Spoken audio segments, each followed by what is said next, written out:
dari LSM, dari media elektronik, dari media cetak, pun terakhir tim dari itu sendiri, dari tim CMI Foundation itu, bahwa disimak bagaimana kinerja seorang tokoh yang memang betul-betul untuk mensejahterakan rakyat sekitarnya maupun regional dan global.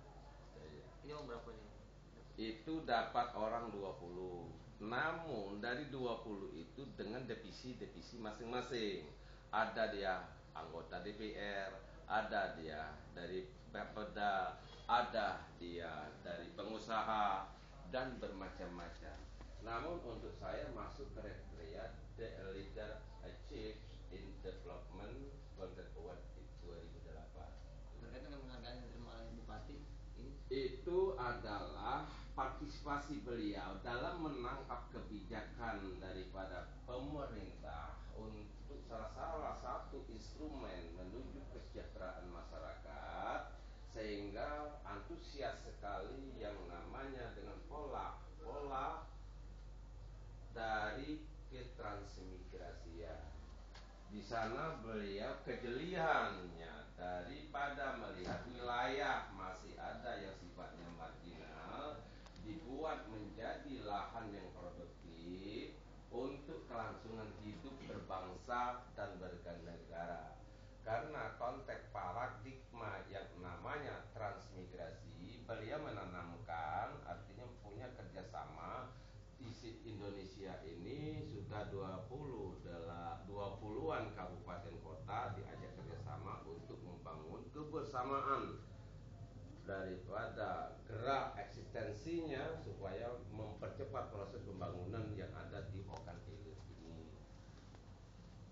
Tuh, kemudian dari satu sisi karena pola-pola demikian sehingga diseleksilah warga-warga yang sifatnya dari setempat maupun dari pendatang disatu padukan merupakan lem perekat untuk menuju negara kesatuan Republik Indonesia NKRI-nya. Yang ketiga, menjabarkan dari Undang-Undang Dasar 45 bahwa air yang pasal 33 tadi ya, air, udara, dan tanah digali sebanyak-banyaknya untuk kemakmuran masyarakat. Karena beliau sangat peduli hal itu supaya masyarakat yang ada menjadi tanggung jawab beliau supaya secepatnya untuk bangkit dari kemiskinan, keterangguran, keterisolasian. kalau dipresentasikan kota terpadu mandiri ini sudah di posisi keberapa?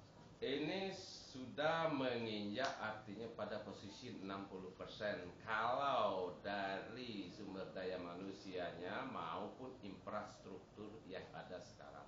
Ke depan seperti apa harapan untuk melengkapi yang 40%?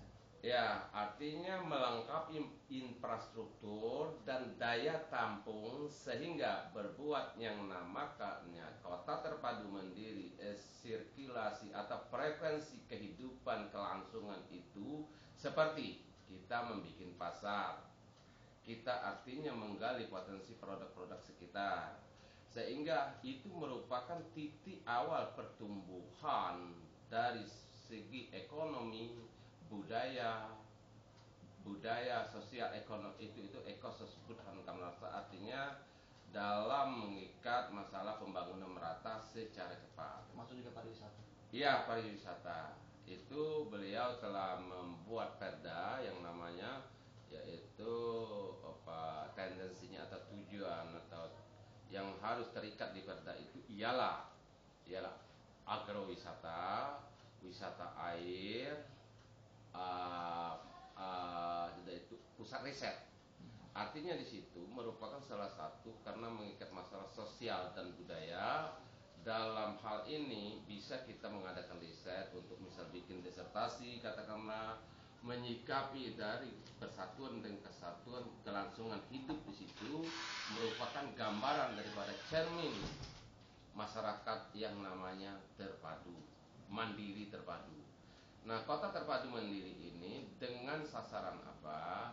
Pendanaannya itu diprioritaskan, artinya dana pemerintah dalam hal ini 40% dari investor, 30% dana daerah, 30% dana pusat. Nah, dari yang dikatakan jadi sehingga kehidupan denyut nadi di situ merupakan cakal bakal infrastruktur maupun pola kehidupan secara artinya perkotaan. Itu saja barangkali yang perlu menerjemahkan kebijakan beliau untuk mempercepat pembangunan yang ada di Ogan Ilir ini. Dikaitkan dengan kepariwisataan, untuk master plan itu sudah dibuat? Itu sudah ada master plan-nya, umpama dari itu salah satu ikonnya seperti visit musi. Berarti kita tidak melulu harus satu pulau apa itu Tanjung Kemarau. Artinya dari BKB bisa masuk Sungai Karamasan, melewati sungai yang ada di lokasi, keluarnya ada agro wisata yang agropolitan yang ada di Gandus, keluarnya lagi adalah di BKB, Benteng Kota Besar itu. Artinya dengan perjalanan sejam sampai 2 jam sehingga ketemu lagi dari kapal di BKB putar ke BKB lagi. Itu untuk nantinya Pak ya? Itu nantinya. Oke.